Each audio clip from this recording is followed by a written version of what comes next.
हरियाणा चुनाव की तारीखें तय होने के बाद अब सबसे बड़ा सियासी मोड़ ये आ गया है कि बसपा और इंडियन नेशनल लोकदल के गठबंधन ने पूरी तस्वीर थोड़ा सा बदल दी है।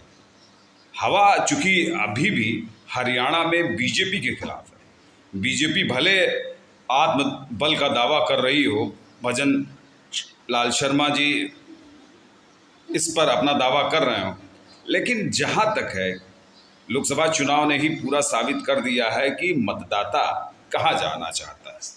लेकिन अब एक पेच और खड़ा हो रहा है कि जिस तरह से इंडियन नेशनल लोकदल और बहुजन समाज पार्टी ने गठबंधन किया, गठबंधन के बाद थोड़ा सा मोड़ और खासकर कांग्रेस को परेशानी होगी, क्योंकि इंडियन नेशनल लोकदल ने 1996 में सियासी गठजोड़ किया था, वो भी बहुजन समाज पार्टी से, और लोकसभा के इस चुनाव में बहुजन समाज पार्टी को जहां एक सीट मिली थी, वहीं इंडियन नेशनल लोकदल को 4 सीटें मिली थी। यानी कुल अनुपात 5 सीटों का था 10 सीटों में। हालांकि फिर गठबंधन टूटा, फिर 2018 में हुआ, और फिर एक सियासी मोड़ पर 2024 में ये गठबंधन हो रहा।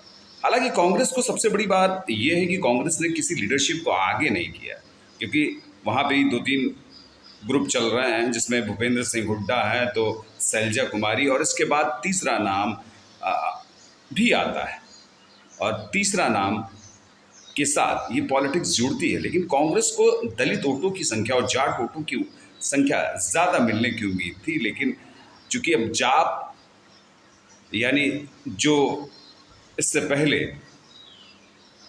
बीजेपी के अलायंस के साथ दुष्यंत चौटाला थे, लेकिन दुष्यंत चौटाला की पार्टी को बड़ा अब दोनों के बीच थोड़ा सा मुखर संवाद है।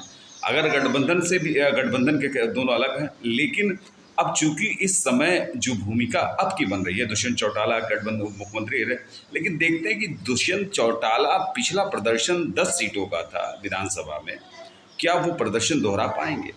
और कांग्रेस से लोग उम्मीद भरी देख रहे हैं। लेकिन अब इंडियन नेशनल लोक दल में अभय चौटाला को चूंकि चीफ मिनिस्टरशिप का बसपा ने उम्मीदवार भी बना दिया है, और ये घोषित भी है, और सीधे तौर पर इनकी उम्मीदवारी में चुनाव अब जाट मतदाता किधर, क्योंकि बहुसंख्यक जाट मतदाता ही पूरी राजनीति की दिशा तय करते हैं।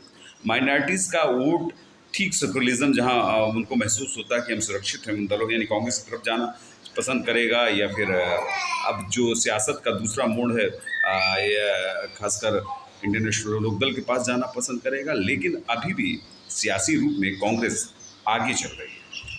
लेकिन अगर ये गठबंधन कहीं नुकसान करेगा तो फिर बीजेपी का फायदा हो सकता है।